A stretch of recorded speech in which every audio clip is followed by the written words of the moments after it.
Take 73. What? Get moving. Bob Roman's bothering the boba. It's a diddly.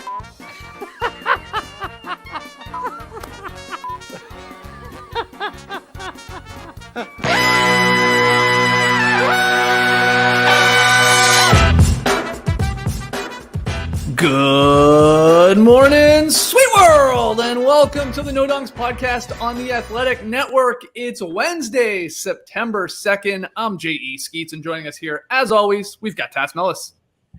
Hey, everybody. Hey, Tassie, we got the bearded one, Trey Kirby. Hey-o!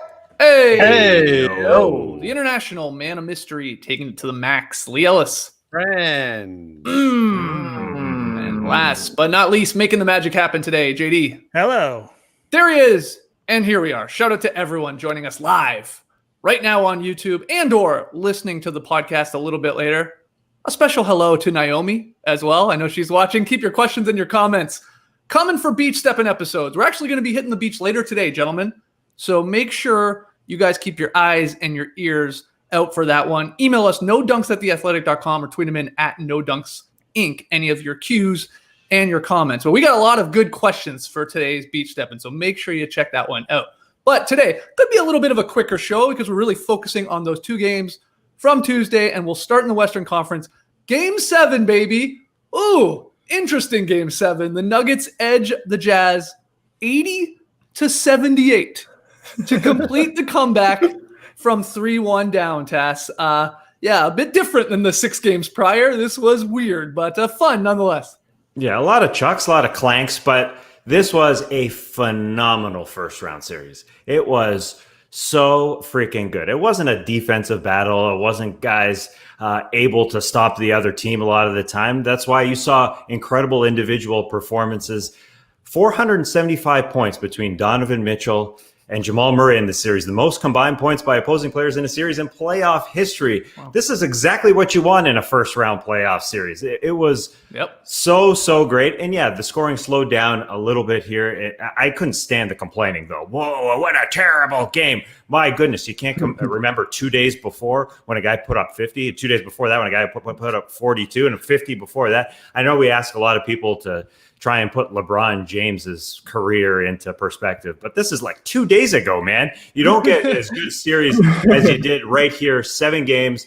It was a treat to watch, and let's just get to the last play because Donovan Mitchell is trying to tie this thing, and with 8 seconds left, he gets the ball poked from him.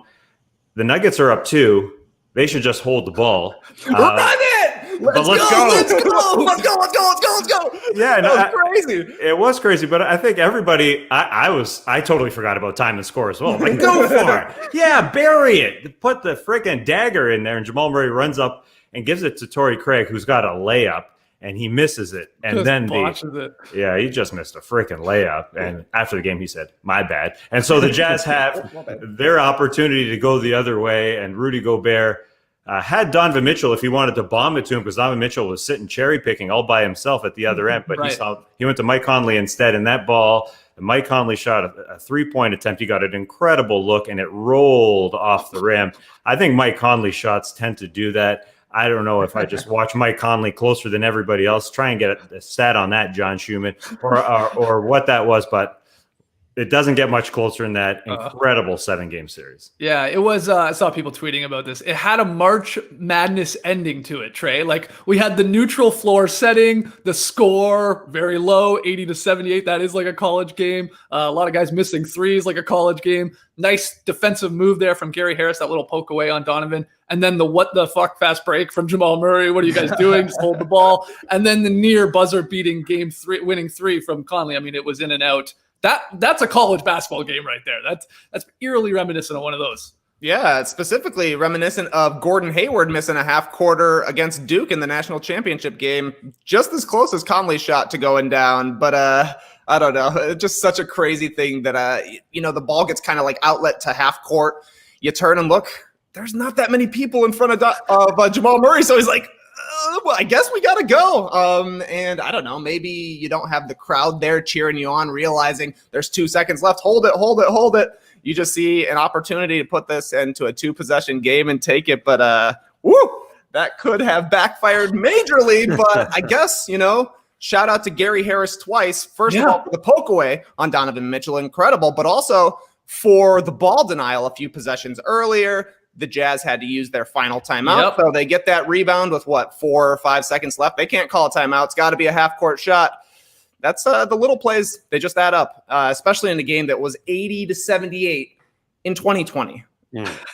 That was wild, man. What do you think, Lee? Did you think Conley's three was dropping there? Well, there's that photo going around where the ball is basically in the hoop there. I mean, how it came out is just incredible. And yeah, I mean, you feel bad for whoever lost this game because both of them deserved to win, and they one of them had to come up empty. But we were lucky to even get to that situation because I think the Nuggets were up 19 points, and it was like, wow, this is a bit of a snoozer for a game 7 here. But instead, then all of a sudden, Denver just forgot how to score on offense. They figured the ball didn't move, and Utah just sort of kept clawing their way back into it before they took the lead. And you thought, oh, man, the Jazz are actually going to pull this off. And then Denver comes back, and an actual Game 7 game winner is going to be remembered for I think it was Kurt Goldsberry tweeted this out. It was a 720 from Nikola Jokic in the paint. And just one of his classic, like, I don't know what I'm doing. I'll just keep spinning and then throw it high into the air and it just drops in. And that ended up being the last basket. So what a great memory. But, I mean, Jokic had 30 points in the end, which out of an 80-point score is an incredible amount. But it just felt like the Nuggets were on the brink of just making this one an easy win. And all of a sudden, for the last probably 18 minutes of that game, they were like, uh-oh, I don't know what to do now. No one seemed to be able to hit a basket, and the Jazz just kept getting themselves into the position where it's like, now they can probably finish this off if they can get a basket or a stop, and it didn't happen. So not the most memorable game sort of as a contest itself, but certainly some memorable moments to take away from it. And to think that the Nuggets came back from 3-1 down where they looked shot in this series is really quite an incredible achievement by them. Yeah. Look, Game 7s almost always suck in the best way imaginable. That's the truth. I mean, you're tired to some extent. Everybody's tight because it's every shot counts so much more. It can be ugly. I mean, this was really ugly at times, but it's still fun. You said it, Lee, though. I think lost a little bit in the whole story of this series because of the Mitchell versus Murray matchup were two things. One, the Nuggets becoming the 12th team in NBA history to overcome a 3-1 deficit to win the series. It's very, very rare. And they come all the way back to do that. And the other thing is the Joker, I'm glad you said it, 30 points, 14 boards. And I thought, he's played really well in his Game 7s. He's already got 3 under his belt. He had a 21-15-10 versus the Spurs last year in that first round series, Game 7, and then a 29-13 in the loss to the Blazers. So he shows up again here. And if you just go through sort of the play-by-play, Nuggets were down 2, 5:30 to go. He drove baseline, pump fake, scores. Tie game, 4:45 to go. So basically their next possession. Jazz send a double at him, sort of on the baseline. He makes a tough pass. I didn't think the angle was there. Inside, I think it was to Torrey Craig. He sort of bobbled it, but then scored. Tie game, 4:05, pick and roll action with Murray up top. Nice pass from Murray. Jokic hits that tough little floater for a big guy like that. I mean, he's got the touch. And then tie game, 33 seconds left. You said it. He backs down Gobert, spins some more, and then the hook shot. And swish, like pure. And in a game that was that ugly and it was that difficult to score, it felt like, especially with 33 seconds left, it felt like from the 4-minute mark onward, the next basket could be the game-winning basket because they're that hard to come by. But he stepped up. And again, this series will definitely be remembered for the Mitchell-Murray shootout, and it should be. And the cool embrace at the end pass was awesome, like, Murray picking him up. And it was just awesome to see. But the Joker, he stepped up here. I mean, this is a big game. And Gobert got it going in the second half. Credit to him because he looked like garbage in the first half. But Jokic is going to go overlooked here a little bit with a 30 and 14 in a Game 7. I mean, that's big. He was phenomenal. I think we couldn't expect Jamal Murray to have another 40-point night. I know Lee predicted that he was going to have, quad 40s back to back. But he was going to have a bit of a slowdown, and Jokic was going to have to pick it up. And, we've talked about having a big guy in this day and age have to guard the perimeter every possession, and be your number one option. It's just a lot of work. And so Jamal Murray picked it up big time in the middle of this series. And the Joker, man, they look like they were going to blow out the Jazz. They look like the team that had that Game 7 experience 2 last year, and Donovan Mitchell had never been to one. And so there was a little of that for sure. But that third quarter fight was really great. And you talk about, the Jokic's sort of unconventional looks that always go down. The guy has the touch. Well, on the other side, Rudy Gobert is 100 times more unconventional. But the shots were going down in that third quarter. It was cool to see some of his, off balance floaters. The Euro was pulling the Euro. You don't see that very often. And so it was a different game than the games before, but the big men were producing. You don't usually see Rudy Gobert do that either. And so, hey, when I get on a basketball floor, I'm as ugly as F. So I don't mind seeing some ugly maneuvers out there as well from some of these guys. That was a Game 7 task. Could have flourished in. No doubt. That's your type of Game 7. Gotta get in the mud there and get some little flip shots going. You think that's more of a dinker or a dumper from Jokic? The little hook shot. The 720 hook shot? Mm-hmm. Yeah. Probably a dinker, I think, isn't it? You're sort of you're spinning, you're sort of flicking it up there. Yeah. There's not a lot of dump to it. But here's my thing too. I always think of a dinker or a dumper as hitting some rim, hitting some backboard. Right, I mean, he straight up swished it. So is it even a dinker and dumper test? Maybe a dipper. Yeah, I don't think of a dumper as a swisher either, though. Yeah, you know what I mean, but Jokic, I think you're a little closer to the rim, though. Dinker is a little bit more of an aimed shot, while a dumper is more like, I've got this trajectory, like I can just kind of drop it in, you know what I mean? Yeah, dump it in, yeah. What were you going to say, Lee? Well, Jokic, he hits that big game-winning shot there, but every time he scores a basket, he runs back as if he's just playing like a pickup summer league game or something like that. There's never any from that guy. He just does like this all the time. He wipes his mouth all the time. Like Dirk used to do that too. Tony Parker all the time. I don't know what it is. But you saw there was one play there where I think it was Mitchell ran a pick and roll with Gobert and Gobert scored, and I think he got fouled on it. Mitchell was like pumping his arms, he's jumping around. Jokic, there's just nothing ever from anything like that from him, any emotional show. But I guess that maybe that's a good thing, that he doesn't sort of get caught up emotionally in the games. He just goes out there and plays, and he knew he had to deliver because he's had an up and down series. And in the biggest moment, you mentioned his Game 7 stats there. Like he just quietly goes out there and does his job and realizes what he had to do. But I just find it funny, like in a game it must be so tense and so emotional, like everyone must be just on a knife's edge there. But Jokic is kind of like, we're just playing in Orlando in September. It's nothing really special. Yeah, it's like that's what Brian Colangelo used to think about Andrea Bargnani. Yes. That's why he drafted him first overall. He's like, he's got no emotion. He's got no ups or downs. Yeah. Well, cool. And the opposite side is Donovan Mitchell talking to himself after like every possession, hyping himself up. Even he's getting fouled and he's yelling at himself to keep himself going and keep himself into it. I think he's got business idea. Some sort of like DJ Khaled thing where, he's like the inspiration, like you can do it. I got you kind of thing. I don't know if it's Donovan Mitchell app, but there's something there because he loves talking to himself on the floor, and it was evident, and it was working. It wasn't one of those like, hey, you can do it type thing and not working, but it was working. I think people would buy this app or buy this idea that Donovan Mitchell could be your life coach. He was good. Here, I got a question for you, Trey, because I saw Quinn Snyder after the game say, we went from being an unsalvageable team about 3 months ago to this. Now, they lose, of course, in a Game 7, but he says, I don't think anybody outside of us expected that. With the Bogdanovich injury and the weird incident of how the season shut down between Gobert and Mitchell and all that, we all know the story. Was this a good season, or at least a good bubble run for the Jazz, or is that Quinn Snyder trying to spin it a little bit? I'm just interested to hear your take. Quinn's spinning. I don't think this is a successful season for the Jazz. Like you mentioned, the Gobert or the Bogdanovich injury was huge. He would have been. They'll probably win this series if they have another guy who can score 20 points a game. I mean, I think so. You're probably not seeing Donovan Mitchell put up 50 a couple of times. Maybe it's just 40, and then you got another 20 from Bog. But whatever it is, I don't know. The Jazz lost in the first round. You can't be happy with that season. I know it came down to literally the last second of a Game 7, but the Jazz are a team that previous to the season, they brought in Conley.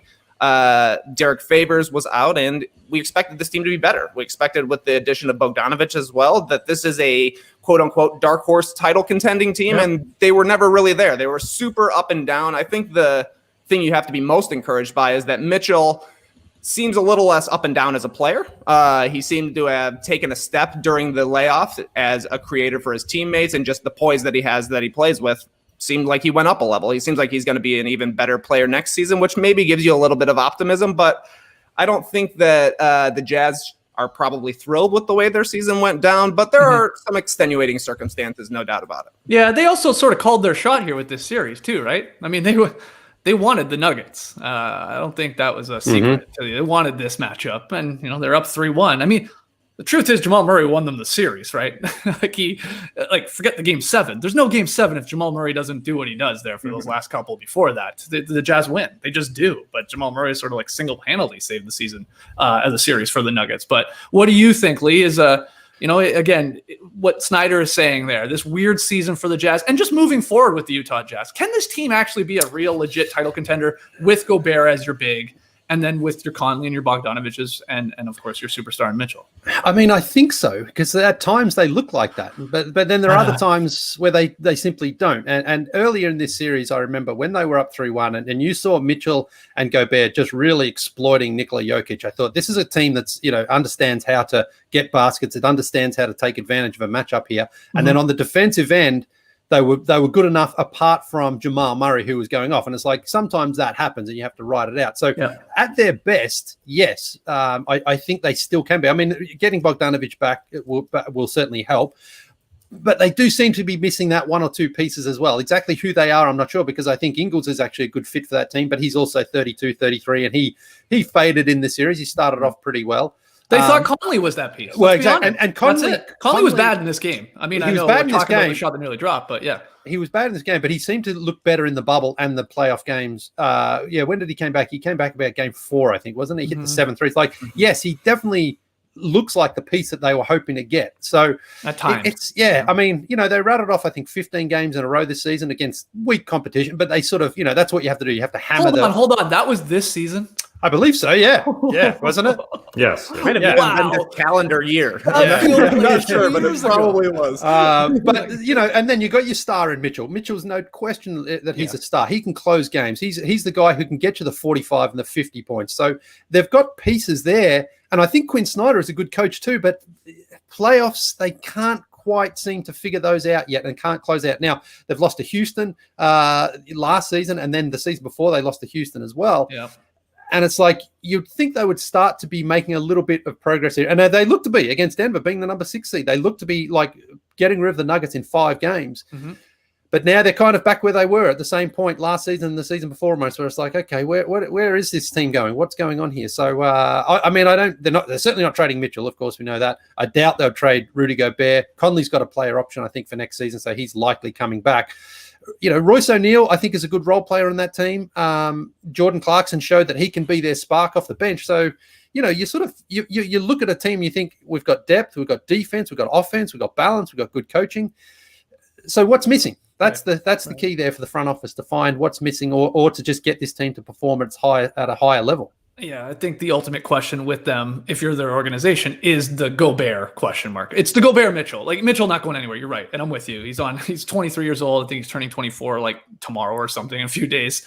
But it's like, can we pay that amount of money to obviously an incredibly talented defensive player in Gobert, but maybe a regular season guy where it's like that works a little bit in the regular season. He can rack up a lot of wins, but we can't go to him in a tight game. He's not going to really help that way. He needs other guys. I mean, he can do the dirty work and get rebounds and stuff like that, and brings it on one end, but he's a liability just in the way this game has changed. That I don't know if you can put that amount of money into your center like a Gobert, but maybe I'm wrong, because they are still good. And they've lost. The worry part is, you said those teams they've lost to, those are not title contending teams either, right? It's not like, well, okay, they lost to the Warriors. Yeah, they went on to win or whatever. They lost to teams that they should sort of beat, or should at least be on their level, or could have beaten. So, if Tass anything to add with the Jazz?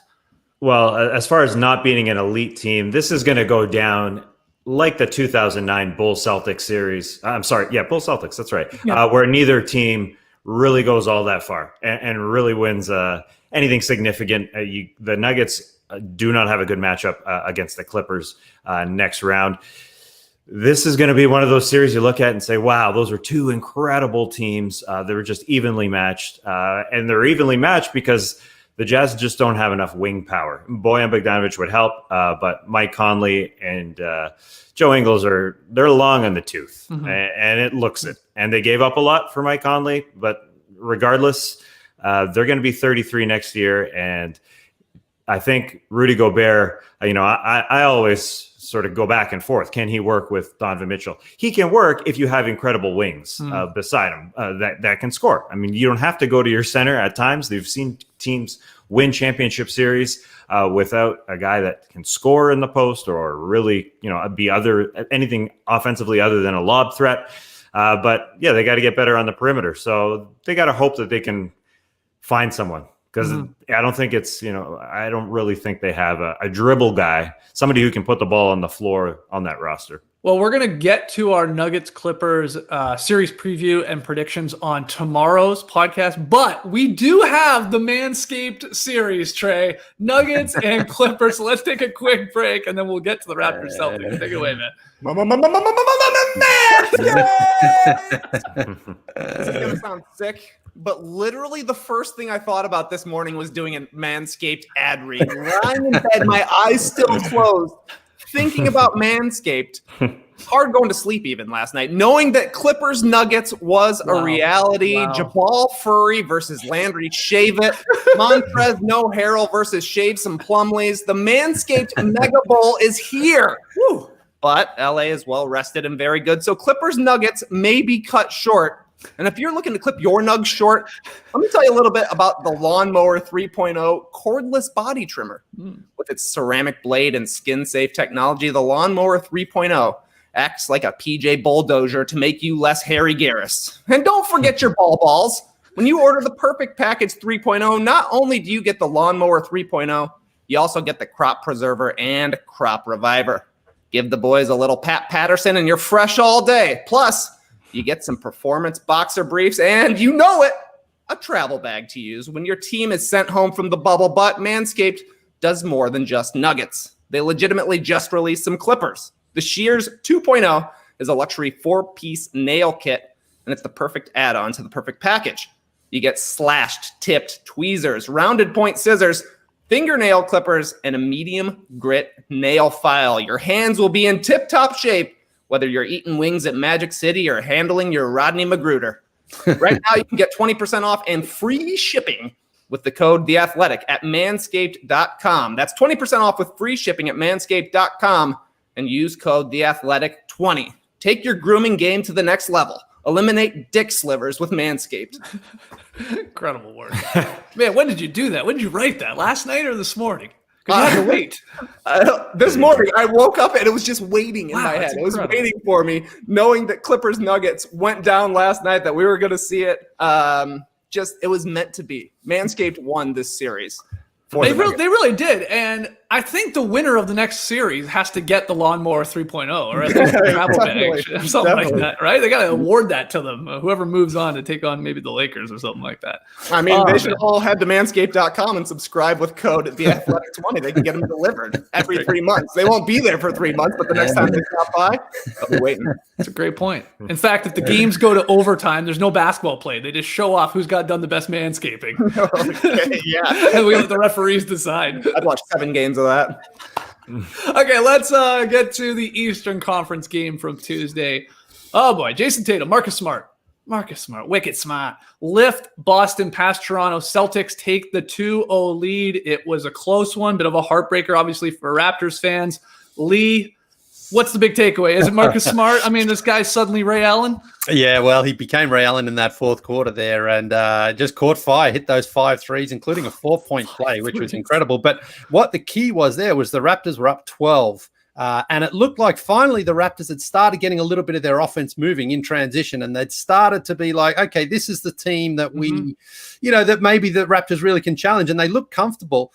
But honestly, that Celtic, like Marcus Smart was great, but that Celtics defense is so good that the Raptors, it felt to me like they have to battle so hard to get a basket. Now, in game 1, they shot 10 for 40 from downtown. In game 2, you think, maybe it felt like they shot better. Well, they went 11 for 40. And I've got their shot chart here as well. If JD can bring it up. Now, look at how far back some of these 3-point attempts are here. Right. This is just the misses, right? Exactly. They did hit a shot in this game. That to me is the key here, that this is Fred VanVleet went 3 for 12. Kyle Lowry went 0 for 7. Yeah. And the reason is because so many of these 3-pointers they're taking are just from a mile back. Now, they can hit them sometime. Yeah. But the Celtics are basically pushing them back further and further, and that's the only sort of clean look the Raptors are getting. Yeah. And when you're shooting, so many shots from that far back, and your team's offense is sort of in the mud anyway, it's very, very hard to sort of keep the scoreboard ticking over. So full credit here, I think, really goes to the Celtics defense. I tweeted yesterday, it felt like the Celtics had 6 or 7 players on the floor defensively because they rotate, they close out. There's never, ever seemingly more than 1 or 2 uncontested shots from the Raptors. Like, that ball moves around because that's the Raptors offense looks good, but the Celtics are ready. And everyone seems to know, like, okay, someone's just got to get a hand up to this guy, close out on this shooter and get there. And they just made that offense so hard for the Raptors. And then, of course, the Raptors put themselves in a position, but Marcus Smart goes crazy, and then the Celtics close it out. And the Raptors offense, when they really needed baskets, I thought was pretty ordinary. But again, so much of that credit goes to the Celtics defense. Yeah, the Raptors, I think, bailed them out a little bit. They stopped attacking when they built their lead, like going to the paint. That was working. I think when they were up 12, from there on out, the Raptors shot 1 of 13 from 3 to close this game. They had a stretch there, I don't know, it was like a 10-minute stretch task where they scored, I think it was 8 or 9 points. They missed 23 of their final 28 shots. You're right, Lee. I mean, the Celtics defense, awesome. The Raptors must feel like they're playing themselves, I think. If I don't know what the scrimmages are like with the Raptors, like how high the intensity is defensively, but the Celtics are like the Raptors defensively. Bodies everywhere, arms everywhere, smart, talking, moving around.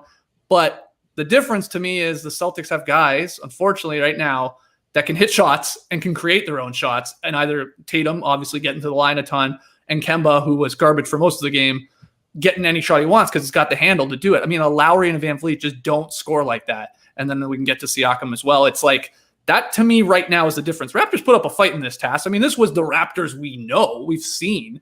There's a little pride there. I mean, game 1, they sort of got embarrassed. But still, it's just offensively is no one can hit a shot because they move the ball around. There are looks. Can't knock them down. And then you don't have a guy, you don't have Kawhi, of course, to say, man, we need something. Get here. And the Celtics have a couple of those guys. That's the truth right now. And that's why I feel like they're up 2-0. And then the Marcus Smart threes as well helps. Yeah, but the Raptors had this game. They really did. They did, yeah. And it was one of those games. Coaches say after a loss, they say we've got to do things with more force. We got to pass with more force. We got to cut with more force. We got to screen with more force. And the Raptors did that for a long time in this game. Mm-hmm. And then they played that prevent offense. I think late in the third quarter and early in the fourth. Eric Green put it that way, and that's exactly what it was. They were just playing not to lose, and they were playing their top guys more minutes than the Celtics were. I think they weren't as fresh. They had 4 of their dudes play a ton in the third quarter and the fourth quarter. Marc Gasol, the only guy who sat a big chunk of that third quarter. They went heavy on those dudes, and late in the third and early in the fourth, they got a little tired. And it's unfortunate. I mentioned Marc Gasol on purpose there because the only weakness the Celtics have really is inside. They're longer than the Raptors on the outside. They can make as many shots on the outside, and they have more of a off the dribble guy in Jason Tatum that's in superstar mode that the Raptors don't have. And Marc Gasol can't do what he used to do. He's a little like Mike Conley we just talked about. He's long in the tooth. No one is going to beat these Celtics on the inside on this team.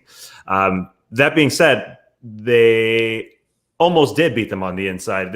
They're down 3, 40 seconds left after Kemba Walker, and we talk about guys who can get their own shot. Kemba Walker he spent like 24 seconds getting his own shot. The Raptors played really great defense. Up 1, Kemba Walker just took every single second of the shot clock for himself. It was a nice move by Nick Nurse. He put OG Anunoby as the guy who was going to come guard the screener so he could double and get the ball out of Kemba's hands. They doubled, but Kemba kept dribbling. OG Anunoby went away. Then Serge Ibaka came, and then he said, all right, now this is my move. And that's when he looked like UConn, Kemba Walker, and MSG, step back, boom. So now they're down 3. And on the other side, the Raptors didn't have that. And the mistake, I think, was Pascal Siakam. He had Jaylen Brown on him. That's when you go into the post. That's when you're the slow guy at the run, and you just turn your butt around and you back them all the way down into the post from the 3-point line because they have to stay with the shooters, and because Siakam is really good at that, and he had done that. But they called for a switch, and I think that was a mistake. And Marcus Smart went on him, and then that's not a posting up Marcus Smart. It ain't gonna work. Yeah, he tried to drive. I don't care who it is. Yeah, it's Marcus Smart. You just don't pick that matchup. So I think Nick Nurse went from. They did all they could, and he went to Pascal Siakam at the very end. He wasn't trying to force feed him like he did in game 1. Siakam, I think, was better because of it. Everybody was sort of working, but then he went to Siakam at the end. Smart stripped him, and then they got the ball back, and Siakam ended up stepping out of bounds there at the end. So I don't really fault Nick Nurse for that. I think the pick was the mistake, though. Not going to Siakam wasn't the mistake. Going to Siakam wasn't the mistake. I think that pick was a bit of a move there that didn't work out. But I think you might see the Raptors go small. I think just because they have the length that the Celtics do, they have the shot making ability, and the defense, is really like Spider-Man meme. I mean, they're both so good against each other. I think the only advantage is to maybe get another ball handler guard out there, because they do have the depth at that position. Like, they do have more guards, whether it's Norman Powell or somebody coming off the bench, especially without Gordon Hayward out. But it's tough because they don't have a Tatum, who is a superstar. Yeah, he was. I mean, look, Nick Nurse is going to be fine today, I think, too. Oh, yeah. He's going to be a little lighter in the wallet because he was questioning some of the no calls on, his guys, them not getting a whistle. And then, just blatantly was like, what, Tatum got 14 free throw attempts. Had more than our entire team. Not technically true. I think the Raps had 19, but his point is he's getting all the superstar calls and we can't get a call. He's going to be fined, and he's trying anything he can to game the refs for game 3 maybe. But Trey, what were your takeaways from this one? Well, the Raptors aren't going to beat the Celtics if their leading scorer is OG Anunoby. And that's what it basically comes down to me. He can't – 20 is nice from OG. That's great. It's going to hurt his most improved player case for next year, but you like to see him scoring. But if he's your leading scorer, your offense is looking bad. And Siakam has looked brutal in the half court. He can't score on Marcus Smart, I don't think, if it's the perimeter, if it's a post up. I don't think he can score against Marcus Smart. Maybe a bucket here and there, but not reliable. Fred VanVleet hasn't caught fire yet. That's been a problem. The Celtics seem to have both those guys scouted pretty well, and Lowry is doing what Lowry does. He's getting his 17 points a game or something like that, but it's not enough so far in the playoffs. I think Lowry has to be a little bit better. I don't think that you can go to Siakam late in the game. I think it's a little bit like, Westbrook made all those turnovers for the Rockets, but somehow James Harden gets the blame for it. Maybe Lowry needs to come and demand the ball and do something to get a shot, because he has maybe the 3rd best perimeter defender from the Celtics guarding him right now, because Jaylen Brown and Marcus Smart are kind of taking turns on Fred and Siakam. So maybe Lowry's got to do a little bit more, but Gasol's getting outplayed by most of the centers on the Celtics. We don't think the Celtics have a great big man rotation, but Daniel Tice outplayed Gasol in game 1. Rob Williams outplayed him in game 2. Ibaka cooled down. I don't know. You just got to have more scoring from your superstars. In the playoffs, your best players have to play a lot of minutes, and they have to be really, really good. The Celtics didn't have a great game from Kemba Walker until the very end, so Tatum was the Kawhi Leonard. He carried him, 34 points on 17 shots. That's incredible. He's looked great so far in the bubble. The Raptors, they were down 2-0 against the Bucks last year. They had Kawhi, obviously. Things changed. The series can still turn around, but they got to figure out a way to get some easier baskets. That's true. All that's true. Sorry, Lee, go ahead. Well, Jaylen Brown, he's not afraid at all of Pascal Siakam. He is defending him just so well, because Siakam likes to twist and turn and try to get those little flips up. Brown is just waiting there for every single one of those. Siakam just can't move him with his body. He can't step past him. He's not quick enough. And then Brown, when he goes up, Brown just seems to rise with him and contest all of those shots. And so, some of them bounce in off the rim and off the backboard, but they're never clean. They're never open, and they're never easy looks for Siakam. And he's starting to show, I think, signs of frustration or settling a little bit, because he's like, I don't want to go inside against this guy because I can't beat him.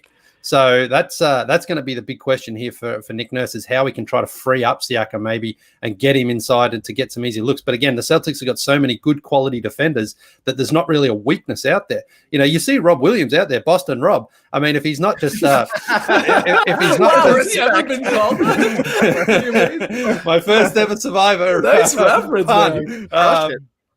But you saw him, like, he basically didn't play in that first round series against Philadelphia, but he's long, he's an athletic guy, and he's just like everything that Marc Gasol isn't right now. You know, he's just out there contesting. I think he at one point hit, 10 field goals in a row for the series. Yeah. Most of those are just, tip-ins and putbacks. But he's DeAndre Jordan, basically. He's energy and effort out there. And then on the defensive end, again, he's just another guy with long arms. He's athletic. So every time the Raptors seem to score a basket, it tends to be against some sort of tough defense when they get them to drop. So that 12-point lead they had, to me, felt like a much bigger lead, much stronger lead.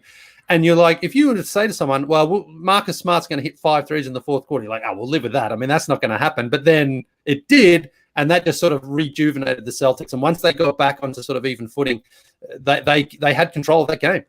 Yeah, look, Raptors fans need to realize that Siakam is not going to turn into Kawhi Leonard here, okay? So they're not going to win the series with Siakam, suddenly going for 40 in the next couple of games. It's like, and giving him the ball and go to work and ISO and stop posting up anyway. It's not working.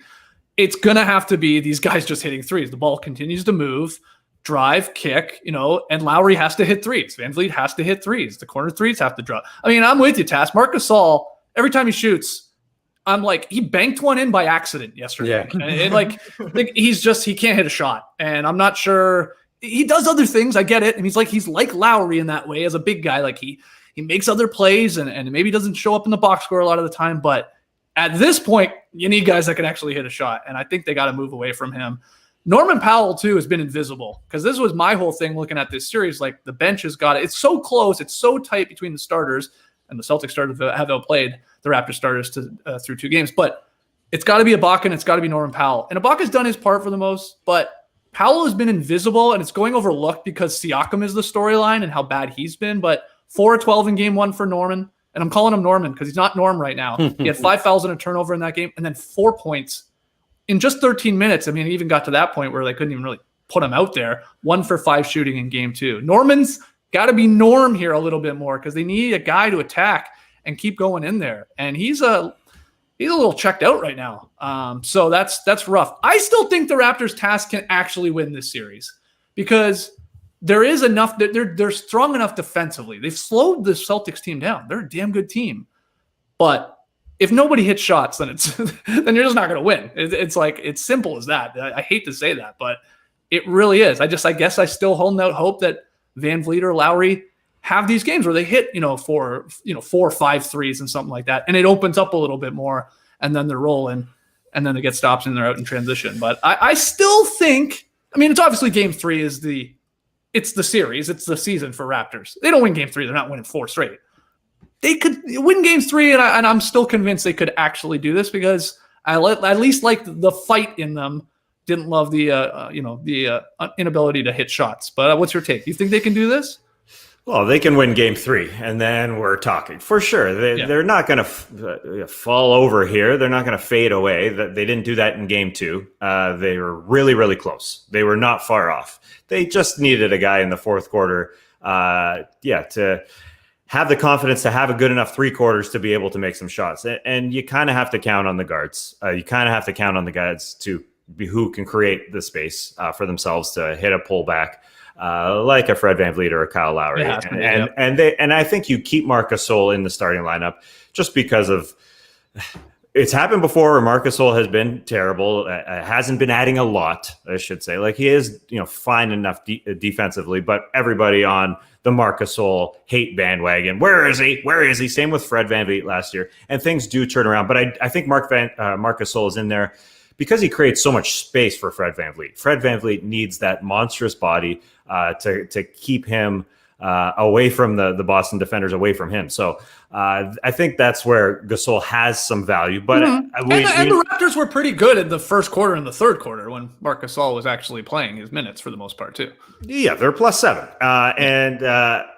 and he eats minutes. I think that's the important part. And Serge Ibaka can't play that many minutes, but I think you're going to have a center spot that needs to be sort of a slash with 3 guys: Marc Gasol, Serge Ibaka, and whoever it is, Pascal or OG Anunoby. I think you just got to go small and spread it out and say, good luck, Norm, and become Norm Powell out there. We just need 5 ball handlers because we need to get one of our guards going a little bit more. This Celtics defense is just too long and all up in our face. And I think that has to be an adjustment of Nick Nurse. Don't take Marc Gasol out. But the fact is, the Celtics have the better player and Jason Tatum. And I think, you compare Tatum and Siakam, it's natural. Tatum didn't have an incredible night from the floor, but he had 14 free throws and that's monstrous. And so he goes from 20 to 34, and he had some beautiful passing when the Raptors were doubling. Those passes to Marcus Smart were essentially coming from Jason Tatum. And Pascal Siakam was fine across the board, but he ain't Jason Tatum. And so I think if the Raptors are going to get it done, it's going to have to be by committee. That's just the way it's going to be. And so you have to help your committee get better by getting some space out there. And that's got to come from more guard play. Yeah. Through the first 2 games, I mean, is it a reach to say that the Celtics have the 4 best players right now in the series? I mean, if you lined them all up from the first 2 games, is this another Bill Simmons podcast? No, it's not. This is the J.E. Skeets original, but I think it is 3 or 4. I mean, it's obviously Tatum, and then it's Marcus Smart for sure. And then I think you're getting into, okay, now where are you going? Are you going Jalen and Kemba? I know Kemba, again, had a really bad game 2 until he was hitting the clutch shots and caught fire there late. But I don't know. I don't think I'm putting a Lowry. I'm definitely not putting a Van Vliet. I'm not over them through the first 2 games. So that's not going to work out for the Raptors. They're just not going to win obviously what was going to be a very difficult series to begin with. They're not going to do it if those guys are not the second, third, and fourth best players in this series, really. Yeah. So that's where we're at. And Serge has kind of overperformed already. He was 7 of 12 yesterday. Yeah, he's played. Yeah. He was asked to do a lot, and he is playoff Serge. Sometimes he comes out with these little streaks of games, and he was the one in the locker room last year when the Raptors were down 2-0 to the Milwaukee Bucks, saying, "Hey, we were down 2-0 with the Thunder, and we came back." And right. I think the Celtics are in the locker room saying, you know what they're saying? Serge Ibaka's in there saying they were down 2-0 because he said that last year. And he's probably saying it, I've done it twice before. And so they know what's coming. They know another big hit is coming and that they have to be ready for this game 3. And as we've talked about, they were up 1-0 on the Bucks last year in round number 2. Or was that round number 1? No, round 2. Oh, was it round 2? Oh, yeah, they got through the first round. Yeah. And then they got mopped 4 straight. So they're going to be ready for game 3. But yeah, the Raptors can win. They got to do it with force, and I think they can. I think they're not going to fade away. This team is not going anywhere. Yeah, but I mean, I know you're hearing a lot of the the Raps were down 2-0 to the Bucks last year. There's 2 major differences. Kawhi. They don't come back if there's no Kawhi. Done. Wrap. I'm sorry. And the other thing is, I think the Celtics are better than the Bucks. I think this year's Celtics are better than last year's Bucks because I believe in their coach a lot more. And I mean, they've got a little hunger to them too. So I think those are the 2 major differences. Again, I'm on record that I still think the Raps can do this. I still think Raps in 7 is a possibility, but you do? Seriously? Yeah, me of all people, me. Yeah, that's crazy. But I mean, I'm gonna have to smash this frame towel because it's bad. I'm 0 for 2 right now. Yeah. You got to pull a Mo Verney. We saw him in the crowd last night. He was wearing a white shirt for the first half, a red shirt for the second half. I know that towel is reversible. Maybe you should change it out. Oh, flip it up. Yeah, it cost me another $500 to do that. Maybe I just got to wear my sunglasses and watch the game through my sunglasses like Mo Verney. How can he even see what's going on through the virtual crowd there? I don't know. But I hadn't even really considered it, but there's a chance that Mo Verney and Cheeve could be sitting next to each other in the virtual stands during this series. Whoa. Crazy. The Celtics, though, man, they've been great all season long. They're top 5 in offense and defense. That's a championship contending team. And like you guys are saying, there's no Kawhi Leonard for the Raptors, and Jason Tatum is looking a little Kawhi Leonard-like for the Celtics. That guy can get a shot anytime he needs to get a shot. Yep, that's the for Raptors fans. That's a sad truth. And then you throw Kemba in the mix there too, who can obviously get his own shot when he needs to. At least a look at a good shot. Yeah, that's tough. Raps backs against the wall, but let's hear from the Raps fans out there. You still have faith in them being able to take down the Beantown boys. They're gaining strength. The Beantown boys are right now. Oh man, the Shamrocks are Bats flying like piling up, crazy in the chat. Mulverney just has to steal one of those top hats from Mr. Chief. Mulverney has to take off his fedora and put on one of those big green tray hats. Yeah, steal them. Well, I'm going to start doing my work. I tweeted this in Game 3, Lee. I've been taking this too casual, these games. I think it's because maybe we're in September now.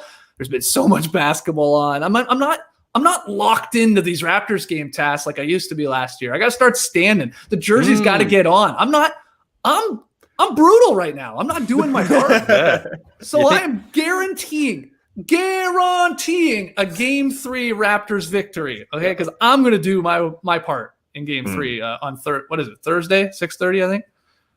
Yeah, Tomorrow. that's good. Yeah. That's good to see. Why weren't you doing it? You just forgot, or you're just getting What? sloppy? I don't know. Maybe it's just like yeah, you're getting fat. You get the get the Exactly. championship. Right, getting lazy. Yeah, and you're like, I've got a championship. We always come back. We're always coming back from deficits. We're going to do it again. But good to see. I might stand there with you for a while as well. Look, I'm putting in work on Thursday. I'm not going down without a fight. I'm actually going to give it a go. So we'll see. All right, we got to take another quick break here. But when we come back, we'll get to today's games.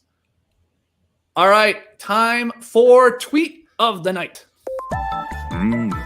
Tweet of the night. Wow. Twitter. Today's tweet of the night actually comes from this morning. Pulled a Lee Ellis. Waited to the last second to find a classic. But this one comes to us from Reese Waters, who tweets, Charles Oakley just won Dancing with the Stars because I wish you would try and kick him off. That's right. Charles Oakley is going to be on the 29th season of Dancing with the Stars. That's a lot of dancing. What? But man, we have got a legitimately killer lineup here. AJ McClain from the Backstreet Boys. He's got to be the favorite if you ask me. Netflix's Cheer head coach Monica Aldama. Caitlin Bristow from The Bachelorette. Nev Schulman from Catfish. Charles Oakley, as I mentioned. And ladies and gentlemen, we've got Nelly and Carol Baskin from Tiger King. No way. Carol Baskin from Tiger King is on Dancing with the Stars. And I told you it's a killer lineup. What a lineup. What a lineup. Yeah, Nelly. Does Nelly have moves? He makes some good dancing songs, but does Nelly have moves? I don't know. That's why, to me, AJ's the favorite. I can't wait to see Charles Oakley, but AJ made his living singing and dancing. What do they get paid for that? What is Charles Oakley going to make for going on Dancing with the Stars, honestly? No idea, but it is going to to be funny because, you know, the ladies they dance with tend to be kind of petite. And Charles is, 6'8", 6'9", and he's carrying probably a little bit of extra retirement weight as well. So it's going to be, it's going to be interesting to see how they can coordinate and how they can move because, you know, like that's the thing. On a basketball court, they all look kind of around the same sort of, you know, they look in proportion to each other. But when you see a basketballer with a normal person or a small dancer, he's going to look like Boban out there. Right. Well, wasn't Derek Fisher on this once upon a time? Yeah, I think you're right. Remember we showed it on Derek Fisher. Yeah. I believe in Derek Fisher's footwork more than I do Charles Oakley. Charles Oakley's going to be a statue out there. He's going to be doing some lifts. There's not going to be much dancing from him. He'll be setting some screens. Do the dirty work. He'll roast a chicken before and he'll cook the dinners. But Carol Baskin, this is a very polarizing season. Ain't going to be much better, I'll tell you. No. I don't know. We're putting Carol Baskin in this hole. I don't know. I think the good thing is people have been sitting at home with a lot of time. Is that what you're thinking? She's adopted. She's going to have great outfits, that's for sure. Yeah. Yeah. Yeah, people get on us for being Survivor fans. Survivor season 40, that show's still on. Dancing with the Stars season 29, is that what you said? Oh yeah, Dancing with the Stars. At least Survivor's a real show. Come on, that's crazy to me. Got to be just so cheap to make. They're like, why not? There's enough people to tune in. Just make it. Yeah, just you're make right. it. Yeah, people like dancing. People like hearing that cover band play some delicious songs. AJ McClain, Yeah, I think you got some high hopes there, Trey. He wasn't a singer. He wasn't a singer with the Backstreet Boys. He did have some moves, so he's probably underrated in the moves department. Probably Brian and Nick were probably holding him back in the dancing department. Actually, who wins this show? Like, do you have to be you have to be a good dancer? Like who? Like, you know what I mean? Is it a popularity contest? No, like who votes? I think it's both. You get I think you get scores from the judges for your skills, and then the lowest people are on the cutting block, and you got to call in, and we got to call in and save Carol Baskin. Yeah. All you sexy cats and kittens, give us a ring. Yeah, like the state of Florida and Texas, they're all going to be voting for Carol Baskin to get to the finals. But I think and they'll keep the popular players around, or the popular dancers around. But the person in the end who wins has to be able to dance. I think they try and keep their integrity in the finals. They're going to keep it popular, and then we need a dancer. Right, Nelly can't dance. Get out of here, Nelly. Yeah, I can't see Nelly being a great dancer. Come on. I don't know. He's gonna sweat. He'll wear a suit.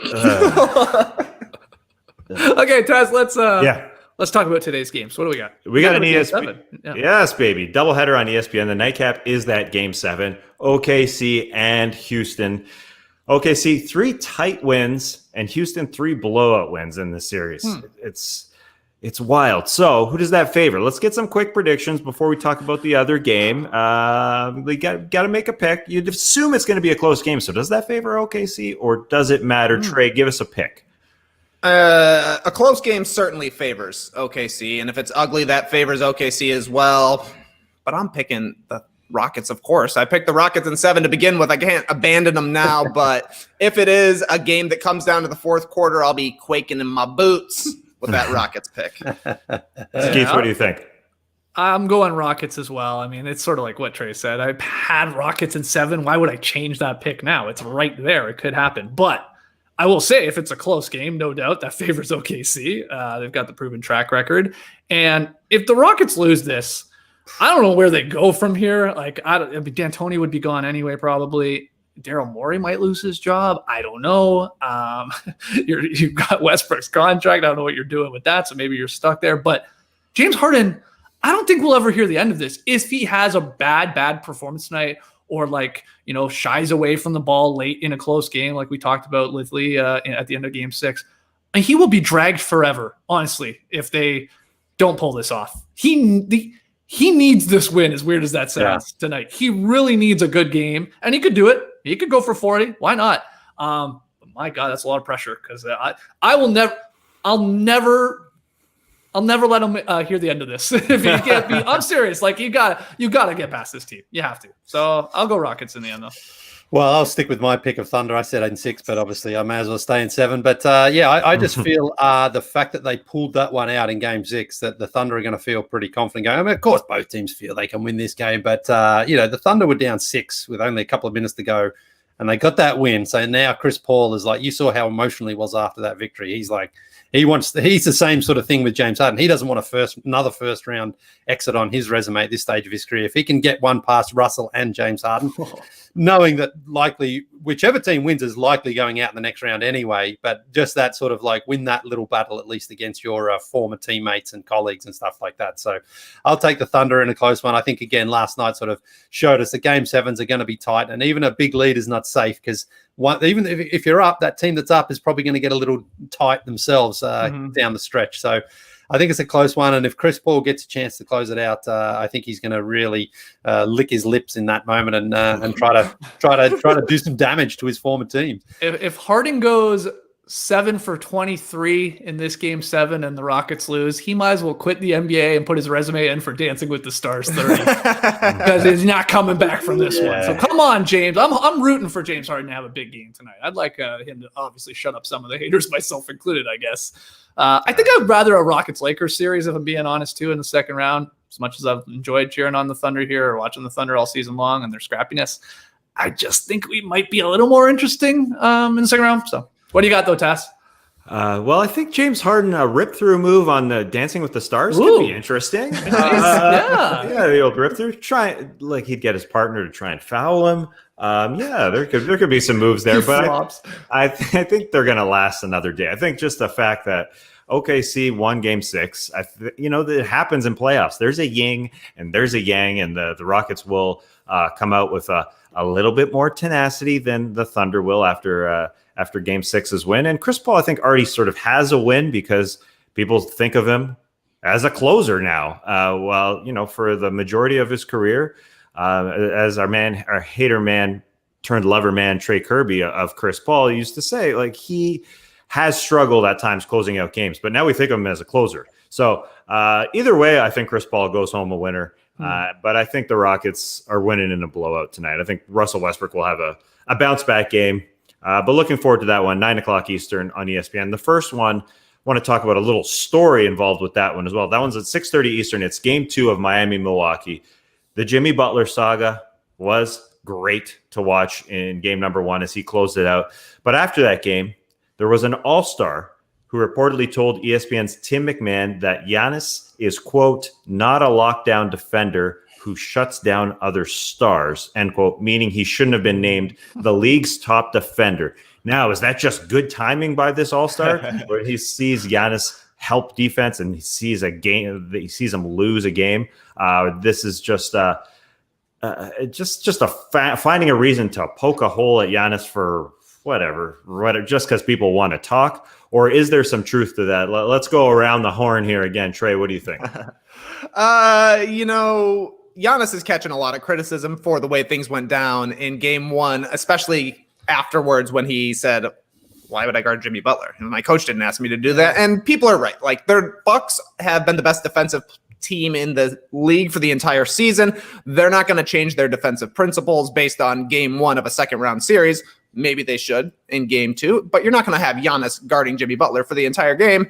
That being said, 2 minutes, he can do it for 2 minutes, I would think. I don't necessarily know that you have to be a lockdown defender, that you have to be able to go out and guard people one-on-one to be the best defender in the league. We've seen a lot of big guys win Defensive Player of the Year by being great rim protectors, and that's certainly Giannis's strength. As a weak side defender, he can help at the rim. He gets a whole bunch of steals. He hits the glass. These are all major defensive things that he does as well. But there are also other options if Chris Middleton is getting roasted again, right? Like, let's see Wesley Matthews take a turn on Jimmy Butler. Let's see somebody else. I mean, George Hill got a turn, and he's maybe a little bit too small to be sticking Butler, but Wesley Matthews, they were college teammates. They know each other pretty well. I would imagine Wes gets a little bit of a chance here, but you do want to see Giannis step up. And I think that that's the key thing is that, yeah, he didn't take Jimmy Butler down the stretch, but he also didn't really put his stamp on game 1. You want the guy who's going to be a 2-time MVP to go out and say, I'm winning us this game. I'm having 40 tonight. And that just wasn't the case in game 1. Lee, what do you think? Yeah, I mean, it's like Kawhi Leonard, for example. As a greater defender as he is, he doesn't go out and guard the other team's best player for the entire game. It's one of those things. It's like, we know he's a great defender, and if a guy's getting hot, then you can sort of say, okay, Kawhi, why don't you go and take this guy for a while? So that's where I see it as Giannis, is that if you're Mike Budenholzer, you're not like you're guarding Jimmy Butler the entire game. But when it comes to crunch time, and it's like if Butler's hot and he's feeling good and he's demanding the ball, that's when it's like, all right, maybe it's your turn to go up now and try to stop him because he's basically cooked those other guys. But Giannis's defensive presence and what he does for that Bucks team, I mean, you can't question that at all. I mean, so many times teams will try to just move the ball away from where Giannis is because they know that he can get up and contest any shot. So he there's no question in my mind that Giannis was a fully deserving defensive player of the year. But there's very few defenders who just go out there and be like, right, this is your job for the entire game. Defend this guy, and that's it. You have to do. You have to fit into the defensive pattern of your team, and then on the offensive end, Giannis has obviously got such a big load as well. So he's not going to waste all his energy just defending one guy, knowing that he can impact the defense in so many other ways. Who's the all-star, Tass? Who said this? That's all I care about. I'm trying to figure that out. Tim McMahon, I believe, is in the bubble, right? I think he's down there for ESPN. I know Bontemps is. I think McMahon is as well. So does that mean the all-star? Tims. Yeah, both Tims are down there. You got to have 2 Tims in the bubble. I'm assuming this means then the All-Star is there. I mean, I guess it could be Trae Young calling up Tim McMahon on the phone, but I don't think so. I'm thinking the All-Star's there. So there's not a lot. I mean, you can figure. We can get into it if we really wanted to. We could figure out who said this. Like maybe it was Jimmy Butler. Yeah. Maybe it was Chris Middleton. Oh, that'd be a little twist, wouldn't it? Wow. Oh, he's like, I'm getting cooked, man. You're the defensive player of the year. Why don't you take him? I'm tired of getting my ass handed to me. Yeah, I'd like to just figure it out, but look, he's a deserving defensive player of the year. Yeah, But it was disappointing. your lockdown defender should be on the best offensive player when it's crunch time, in my opinion. For a couple possessions, especially the way they're cooking. LeBron did it all the time. Kawhi did it all the time. I mean, that's what happened. Right, but not for 48 minutes. No, and Wesley Matthews was really good on him for the first 3.5 quarters, even though Jimmy was getting his numbers. There was the nice strip in the post. Like, Wesley Matthews is getting the primary job of a perimeter player. That's not Giannis's job. That's not Rudy Gobert's job. That's not Draymond Green's job. I mean, that's how it goes. The more we talk about this, the more I regret bringing it up at all. I mean, who cares? Who cares that this All-Star said it? But whoever said he didn't make his imprint on the offensive side, that's the big problem here. That's where the All-Star was probably getting his ammo from, because I think the whole internet is waiting for Giannis to take over, and it's just tough for a sort of a big guy who is a hybrid wing player to do that. But we're all waiting for him to do that. And, he hasn't even taken his lumps yet this postseason, the way he did against the Raptors last year, the way he took it in the bubble, in the regular season games where he couldn't finish off Houston going into the lane. I think we're going to get some of that, where he goes into the lane and he sees too many bodies, and history says he'll either turn it over or he'll pass out. And we have to see if he's learned enough to show whether it's a little flick shot, hook shot, dinker, dumper, able to stop and pop some sort of push shot, because there's going to be bodies there. So yeah, I think that's where the All-Stars' real motivation is. It's MVP and Defensive Player of the Year. What the heck? They haven't won yet. But yeah, it's up to Budenholzer to make this happen. And yeah, Giannis probably would have helped on the defensive end as well, to get at least a couple possessions with those big hands in Jimmy Butler's face. You would think so. Hopefully, Budenholzer, for Bucks fans, tightens up the rotation a little bit here. I don't know. Is it a must-win game 2 already? I guess not, but sort of feels that way with the way how well the Heat are playing. Hopefully, it's a close game. That's what we're hoping for, because you think that second one's going to be a blowout there, Tass. So I hope the first one's close, and I think it will be Bucks Heat tonight. So let's call it there, because we got to wrap this up and then reset for another podcast. Beach stepping coming up. If you're joining us live on YouTube right now, less than 2 hours. We'll be live at 1 p.m. Easternish on YouTube. So come join us if you want to watch Beach stepping live. Always a fun podcast. And if not, keep downloading, listening, sharing the show. If you listen to the podcast on iTunes, leave your boys a 5-star rating and review. We really, really appreciate it. Keep your questions and comments coming. NoDunks@theathletic.com. Clipper Bros. You heard it here first. Have a great time. Turn up. Love you guys. Awesome. Thanks for joining us. And you heard it here first. You heard it here first. We're starting a Dancing with the Stars podcast. Oh, baby. Yes, we are. Dancing with the Starters. That would have been great. I'd have to go back to that name. Embrace the day, people.